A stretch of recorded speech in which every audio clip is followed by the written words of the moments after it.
नमस्कार दोस्तों, स्वागत है आपका आपके अपने YouTube channel engineering coaching centre में। हम देख रहे थे कक्षा 10 के फिजिक्स का प्रथम चैप्टर रिफ्लेक्शन ऑफ लाइट अर्थात प्रकाश का परावर्तन। आज हम देखेंगे इसका पार्ट 7। आज हम क्या सब सीखेंगे? तो आज हम सीखेंगे कि प्रतिबिंब किसे कहते हैं, प्रतिबिंब कितने प्रकार के होते हैं और वास्तविक प्रतिबिंब और आभासी प्रतिबिंब में मुख्य अंतर क्या सब है। चलिए शुरू करते हैं।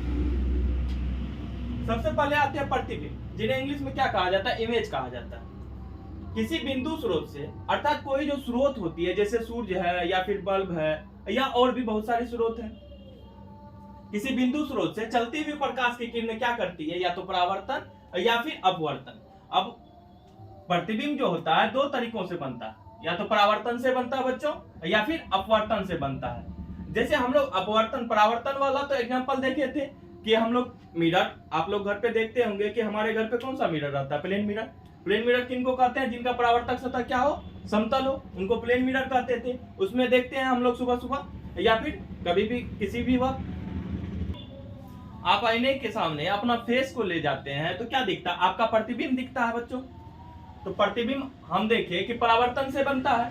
अब आते हैं अपवर्तन, एक नया वर्ड है होगा आप लोगों के लिए, अपवर्तन। तो अपवर्तन होता क्या है? तो प्रकाश की किरणें जब क्या करती है, एक माध्यम से दूसरे माध्यम में प्रवेश करती है। प्रकाश की किरणें क्या करती है? एक माध्यम से दूसरे माध्यम में प्रवेश करती है तो प्रकाश की दिशा में क्या हो जाता है? परिवर्तन होता है। जैसे अब मान लीजिए कि दो माध्यम ले लेते हैं, एक हवा ले लेते हैं, दूसरा क्या ले लेते हैं? पानी ले लेते हैं। अब देखिए प्रकाश की किरणें अगर एक माध्यम से दूसरे माध्यम में प्रवेश करेगी तो प्रकाश की दिशा में क्या होगा? परिवर्तन होगा। इसी को क्या कहा जाता है? प्रकाश का अपवर्तन कहा जाता है। अब ये क्या हमारा अभिलंब हो गया। मान लीजिए यहां से अगर आप टॉर्च जलाइएगा तो प्रकाश की किरणें कैसी निकलनी चाहिए थी? ऐसे सीधी निकलनी चाहिए थी, और प्रकाश की दिशा में क्या हो जाता है?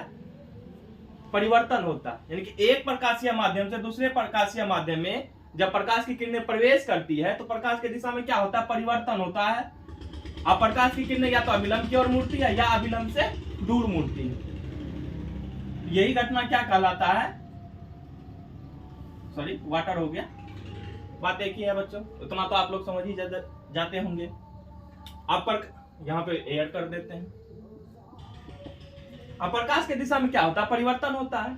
पानी के बारे में हम लोग पहले भी देखे थे कि पहले जो होता था राजा महाराजा के जमाना में क्या होता था, जब आईना का आविष्कार नहीं हुआ था। हम इस समय की कल्पना कीजिए, जब आईना नहीं बना होगा तो फेस कैसे देखते होंगे लोग? तो यह साफ पानी से क्या करते थे? साफ पानी में ही अपने फेस को देखा करते थे। इसी प्रकार से फेस देखने की प्रक्रिया चलती थी। अब तो आईना है, आप लोग आराम से फेस अपना देख सकते हैं। चलिए आगे बढ़ते हैं। कह रहा था कि किसी बिंदु स्रोत से चलती हुई प्रकाश की किरणें क्या होती है? या तो परावर्तन करती है या फिर अपवर्तन। परावर्तन हम लोग देखे थे, अपवर्तन भी हम लोग समझ गए। जब प्रकाश की किरणें क्या होती है? एक माध्यम से दूसरे माध्यम में ट्रेवल करती है। ये एक चैप्टर ही है बच्चों, आगे इसका पूरा डिटेल आप लोगों को पढ़ाया जाएगा।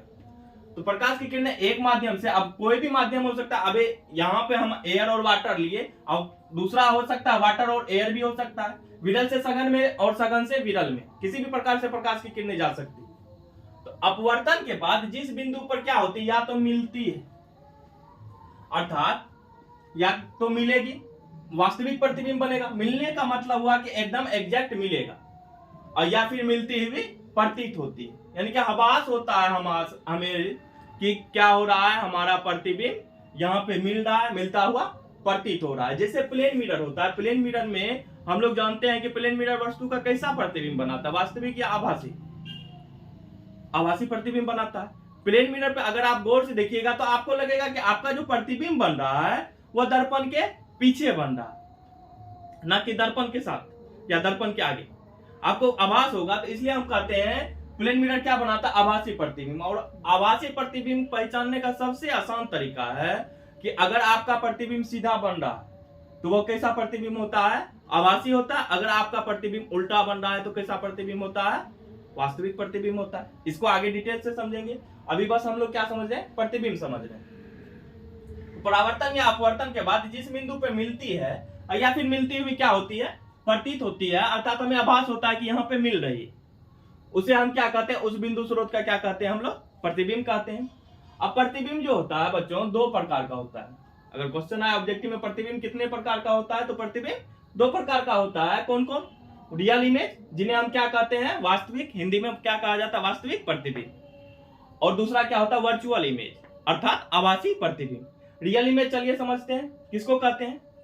देखिए इमेज के डिफिनेशन में ही आपको दोनों डिफिनेशन मिल रहा होगा, रियल इमेज का और वर्चुअल यानी कि अर्थात आभासी प्रतिबिंब का। चलिए एक एक करके दोनों को समझते हैं। रियल इमेज वह प्रतिबिंब जिसका निर्माण परावर्तन या फिर अपवर्तन, अब दोनों तरीका से हो सकता है। आप समझ गए होंगे कि अपवर्तन कहां पे प्रतिबिंब का निर्माण होता है। जैसे आप लोग अगर पानी अस्थिर है तो उसमें अगर अपने चेहरे को देखिएगा तो आपका चेहरा साफ साफ दिखेगा, बशर्ते क्या होना चाहिए, पानी साफ होना चाहिए। परावर्तन है या फिर अपवर्तन के बाद जिस बिंदु पर वास्तव में मिलने से होती है उसे हम क्या कहते हैं, उस बिंदु स्रोत का वास्तविक प्रतिबिंब कहते हैं। आप समझ गए बच्चों कि वह प्रतिबिंब जिसका निर्माण क्या होता है, या तो परावर्तन के बाद या फिर अपवर्तन के बाद क्या होता है, जिस बिंदु पर वास्तव में मिलने से होती है यानी कि एग्जैक्ट उस बिंदु पर मिलता है, तो उसे उस बिंदु स्रोत का क्या कहेंगे हम लोग, कौन सा प्रतिबिंब कहेंगे, वास्तविक प्रतिबिंब कहते हैं। चलिए दूसरा आते हैं आभासी प्रतिबिंब पे। इनको डायग्राम से भी आप समझ सकते हैं, थोड़ी देर में, अभी जगह नहीं है, हम मिटा के आप लोगों को दिखाएंगे कि किस प्रकार से वास्तविक में इमेज बनता है, किस प्रकार से आभासी में इमेज बनता है। चलिए वर्चुअल इमेज वह प्रतिबिंब जिसका निर्माण क्या होता है, परावर्तन या अपवर्तन के बाद जिस बिंदु पर क्या होती है, आती हुई प्रतीत होती है। यहाँ पे देखिए इमेज में क्या था, मिलती हुई या फिर आती हुई प्रतीत होती है, उसे उस बिंदु स्रोत का क्या कहते हैं हम लोग, आभासी प्रतिबिंब कहते हैं। ये डिफिनेशन था हमारा। चलिए आगे देखा जाए, आगे देखते हैं। चलिए बच्चों अब इसे हम डायग्राम के मदद से समझते हैं। अभी तक आप लोगों ने ये जान लिए होंगे कि आपकी जो इमेज है वो कैसे बनती है, जो आपका प्रतिबिंब है वो किस प्रकार निर्माण होता है। मान लीजिए कि ये क्या है, एक प्लेन दर्पण है, यहाँ पे हम खड़े हैं, ठीक।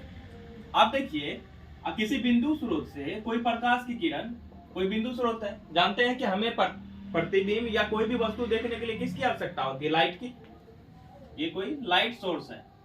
अब यहां से क्या होगी, लाइट सोर्स से लाइट कहां पे आएगी, हमारे ऊपर आएगी।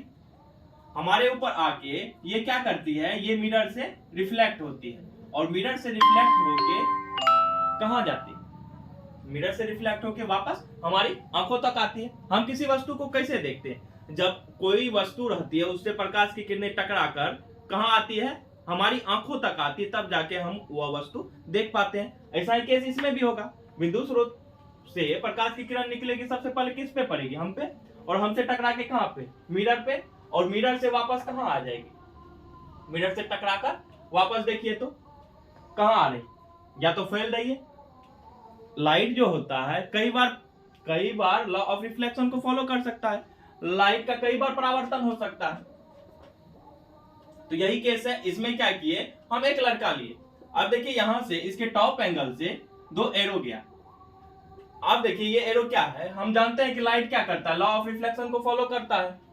आपने अच्छी तरीके से पढ़ा होगा लॉ ऑफ रिफ्लेक्शन, पिछले जो वीडियो थे हमने उसमें अच्छे तरीके से बताया था कि लॉ ऑफ रिफ्लेक्शन क्या होता है। प्रकाश के परावर्तन के 2 नियम होते हैं, आपतन कोण है, दूसरा परावर्तन कोण, दोनों क्या होता है, आपस में बराबर होता है। आपतित किरण, परावर्तित किरण और आपतन बिंदु पर डाला गया लंब क्या होता है, जो अभिलंब होता है, तीनों एक ही समतल में होते हैं। तो देखिए ये केस हो रहा है, आप प्रकाश की किरणें जब किसी परावर्तक सतह से सीधी आती है तो वापस क्या होती है, उसी पथ पे वापस लौट जाती है। देखिए दोनों लॉ को फॉलो कर रहा है कि नहीं, ठीक। अब देखिए इसको हम इसलिए समझे कि अगर ये इमेज डायरेक्ट हम समझते तो हमको लगता है कि पीछे से कोई किरण आ रही है और यहाँ पे हमारा इमेज बन रहा है। हम प्लेन मिरर है, ये वाला मिरर कौन सा है हमारा, प्लेन मिरर। अभी मैंने आप लोगों को बताया कि प्लेन मिरर वस्तु का कैसा प्रतिबिंब बनाता है, वर्चुअल आभासी प्रतिबिंब बनाता है, वर्चुअल इमेज। जबकि और सारे मिरर हैं वो वस्तु का कैसा प्रतिबिंब बनाते हैं, आभासी भी बनाते हैं और वास्तविक भी। इसे हम आगे डिटेल में समझेंगे। अब देखिए ये बिंदु स्रोत से, अब लाइट है, कोई प्रकाश का सोर्स है, उससे क्या हुआ, इस लड़के से टकराया और यहां से क्या हुआ, अगर एक मिरर लिए, मिरर जिसका कौन सा मिरर है हमारा, प्लेन मिरर, जिसका परावर्तक सतह क्या होता है, समतल होता है। अब मिरर से टकरा, बुआई से टकरा के कहां आए किरण, मिरर पे आए और मिरर क्या होगा, लॉ ऑफ रिफ्लेक्शन को फॉलो करेगा। मिरर जो होता है, कोई भी जो दर्पण होता है, वो परावर्तक सत्ता होता है, वो प्रकाश का क्या करता है, परावर्तन कर देता है।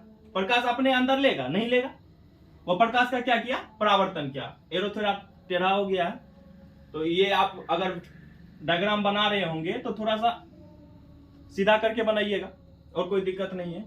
आप देखिए, ये अगर प्रकाश की किरणें सीधी आई तो वापस क्या हुई, उसी पथ पे लौटी, और दूसरा क्या हुआ, प्रकाश की किरणें टकरा के लौट गई। तो हमें क्या आभास हो रहा है कि प्रकाश की किरणें कहीं किसी बिंदु स्रोत से दर्पण के पीछे से आ रही है, तो जिस कारण से हमारा प्रतिबिंब कहां बन रहा है, दर्पण के पीछे बन रहा है। और दर्पण के पीछे अगर हमारा प्रतिबिंब बनेगा तो हमारा प्रतिबिंब कैसा रहेगा, आभासी रहेगा। और जितना हमारा वस्तु का आकार है, अगर आकार में फर्क हो तो बच्चे ये मत सोचिएगा कि छोटा वस्तु था तो बड़ा प्रतिबिंब बना। जितना वस्तु का आकार है, प्रतिबिंब का आकार भी क्या रहेगा, उतना ही रहेगा। और जितना वस्तु का दूरी है, अगर मान लीजिए वस्तु का दूरी सपोज दैट कि 5 मीटर है, तो प्रतिबिंब का दूरी भी कितना होगा, हमारा 5 मीटर होगा। यानी कि वस्तु दूरी और प्रतिबिंब दूरी उतनी ही रहेगी। मिरर अगर हमारा अस्थिर है, मिरर अगर एक जगह फिक्स है, तो जितना दूरी पे वस्तु बनाएंगे, वस्तु रहेगा सॉरी, उतना ही दूरी पर प्रतिबिंब दर्पण के पीछे बनेगा। ये समझ में आ रहा, किसी तरह का कोई दिक्कत? अब हमने समझा कि प्लेन मिरर से क्या हुआ, कितने परावर्तित हुई, और हमारा इमेज कहां बना, दर्पण के पीछे बना। किस तरीके से इमेज बना हमने डायग्राम से समझा। चलिए अब आगे देखते हैं दूसरे कनकेव मिरर पे। चलिए हम देखते हैं अब ये कनकेव मिरर। कनकेव मिरर किनको कहते हैं बच्चे, देखिए ये मिरर जो है, एक स्पून का आप लोगों को एग्जांपल बताए थे। स्पून देखिएगा, तो स्पून का क्या होता है, एक सतह क्या रहता है, धसा हुआ रहता है, दूसरा सतह उभरा हुआ रहता है। तो ऐसे देखिए, इसमें क्या है, एक सतह क्या है, धसा हुआ है। तो ऐसे मिरर को हम क्या कहेंगे, कनकेव मिरर कहेंगे, यानी कि अवतल दर्पण कहेंगे। अगर यही सतह इधर से सिल्वर्ड ना होके मान लीजिए इधर से सिल्वर्ड हो जाता, यानी कि इधर से पेंटेड कर देते, तो ये परावर्तक सतह क्या हो जाता, हमारा रिफ्लेक्टेड सतह सरफेस जो होता वह उभरा हुआ हो जाता। तो ऐसे मिरर को क्या कह देते हैं हम लोग, कौन सा मिरर, कॉन्वेक्स मिरर, यानी कि उत्तल दर्पण। चलिए इसे आगे तो समझा जाएगा, देखते हैं। अब देखिए ये इन दोनों में डिफरेंस देखिए। पहला जो हमारा मिरर था, इसमें रे क्या हुई, कन्वर्ज हुई, यानी कि रे फैल गई। मगर इसमें देखिए सॉरी, रे क्या हुई, डाइवर्ज हुई। रे क्या हुई, डाइवर्ज हुई, यानी कि फैल गई। इसमें देखिए रे क्या हो रहा है, कन्वर्ज हो रहा है, यानी कि अगर बिंदु स्रोत से रे निकल रही है तो रे देखिए कन्वर्ज होके किसी एक पॉइंट पे इंटरसेक्ट कर रही है एक दूसरे को, और हमारा देखिए इमेज निर्माण हो रहा है। कहां हो रहा है, इसमें देखिए दर्पण के कहां हो रहा था, पीछे हो रहा था। यहाँ पे देखिए दर्पण के क्या हो रहा है, सामने हो रहा है, जस्ट आगे हो रहा है। अब कनकेव मिरर है, तो कनकेव मिरर दो प्रकार का प्रतिबिंब बनाता है, एक वर्चुअल भी बनाता है और दूसरा रियल भी बनाता है। ये डिपेंड करता है आपके ऑब्जेक्ट पे, आपका ऑब्जेक्ट कहां पे। अब हमारा जो ऑब्जेक्ट है, हमारा ऑब्जेक्ट अगर सीमित दूरी पे है तो क्या करेगा, वास्तविक प्रतिबिंब बनाएगा। वो आभासी वास्तविक, जब हम इमेज के बारे में पूरे डिटेल से पढ़ेंगे तो हम देखेंगे कि कनकेव मिरर किस किस बिंदु पे कैसा प्रतिबिंब बनाता है। अगर पार्टिकल इन्फिनिटी पे रहा है, अगर पार्टिकल फोकस पे है, अगर पार्टिकल पोल पे है यानी ध्रुव पे है, वो आगे डिटेल देखेंगे। अभी देखिए कि ये जो हमारा ऑब्जेक्ट था, इसमें से जो किरणें निकली वो देखिए तो क्या हुआ, किरणें कन्वर्ज हुई और कन्वर्ज होकर एक पॉइंट पे इंटरसेक्ट किया एक दूसरे को। तो इंटरसेक्ट करने के कारण हमारा प्रतिबिंब का निर्माण क्या हुआ, दर्पण के आगे। अब देखिए दर्पण जो है उसका देखिए ये प्रतिबिंब जो है वस्तु और प्रतिबिंब, ये देखिए तो उल्टा दिख रहा होगा आप लोगों को। गुआई जो है हमारा, ये एरो ऊपर की ओर है, यहाँ पे देखिए एरो नीचे की ओर है, अर्थात हमारा जो प्रतिबिंब था वह प्रतिबिंब कैसा बना, उल्टा बना। तो कनकेव मिरर में प्रतिबिंब कैसा, अगर उल्टा बनता है, कनकेव रे या कॉन्वेक्स रे, अगर प्रतिबिंब हमारा उल्टा बन रहा है तो क्या कहेंगे उसको, कैसा प्रतिबिंब होगा, रियल। समझ में आ रहा है बच्चों। चलिए आगे देखा जाए। आगे हम देखते हैं वास्तविक प्रतिबिंब और आभासी प्रतिबिंब में अंतर। ये दोनों समझ में आ गया। चलिए आगे देखा जाए। चलिए दोस्तों, हम लोग डिफरेंस देख रहे थे वास्तविक प्रतिबिंब और आभासी प्रतिबिंब में अंतर कि कैसे होता है। तो देखिए वास्तविक प्रतिबिंब में क्या कह रहा है कि यह वास्तविक कटान से बनता है, अर्थात जो कटान होता है वास्तविक में होता है। देखिए तो वास्तविक कटान हो रहा है हमारा इस इमेज में, अभी भी ये डायग्राम है, तो इसमें देखिए वास्तविक कटान में बन रहा, और जबकि आभासी प्रतिबिंब में हमारा क्या हो रहा था।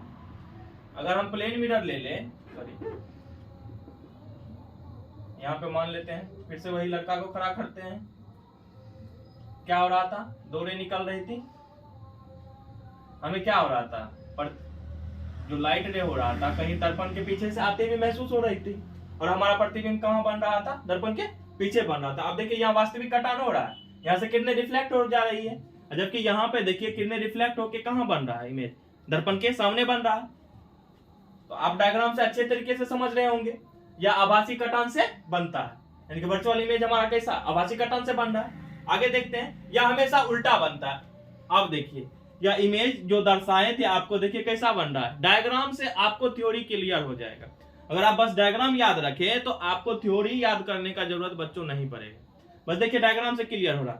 या इमेज देखिए, वास्तविक इमेज कैसा बन रहा है, उल्टा बन रहा है। अब देखिए इस डायग्राम में ये जो हमारा वास्तविक बिंब है या वास्तविक वस्तु है, इसका इमेज देखिए कैसा बन रहा है, सीधा बन रहा है। यही चीज लिखे हैं कि वास्तविक प्रतिबिंब कैसा बनता है, हमेशा उल्टा बनता है, और आभासी प्रतिबिंब हमेशा कैसा बनता है बच्चों, सीधा बनता है।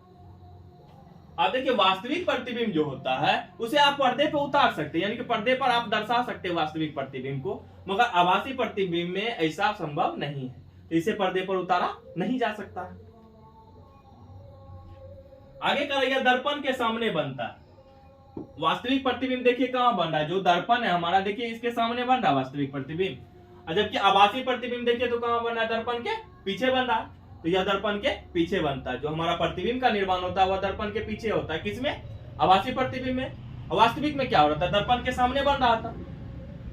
डाउट है, चलिए एक बार अच्छे तरीके से समझ लेते हैं। रियल इमेज, वास्तविक प्रतिबिंब देखिए यह वास्तविक कटान से बनता है, यह वास्तविक कटान से देखिए बन रहा है, या देखिए या आभासी कटान से, यानी कि लग रहा है ऐसा कि पीछे से सोर्स से आ रही होगी किरण, या यहाँ पे किसी बिंदु स्रोत पे जाके कहीं पे आपस में कटान कर रहा होगा, यानी दोनों किरणें आपस में कहीं जाके मिल रही होगी। आगे देखिए, यह हमेशा कैसा बनता है, उल्टा बनता है, या हमेशा सीधा बनता है, यानी कि आभासी प्रतिबिंब क्या होता है, सीधा बनता है, और वास्तविक प्रतिबिंब कैसा बनता है, उल्टा बनता है। इसे पर्दे पर उतार सकते हैं, किसे, वास्तविक प्रतिबिंब को, इसे पर्दे पर नहीं उतार सकते हैं। आगे क्या रहा, यह दर्पण के सामने बनता है, यह दर्पण के पीछे बनता है। और भी अगर कहें इसके बारे में, और भी अंतर हमें लिखना हो तो हम क्या करते हैं, यह किरणों के डाइवर्ज होने से बनता है। आभासी प्रतिबिंब क्या होता है, किरणें डाइवर्ज होती है, या किरणों के कन्वर्ज होने से बनता है।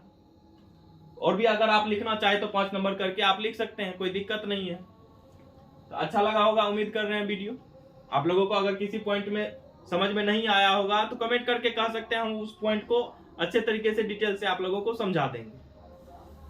अगर वीडियो पसंद आ रहा है दोस्तों तो हमारे चैनल को जरूर सब्सक्राइब करें। धन्यवाद।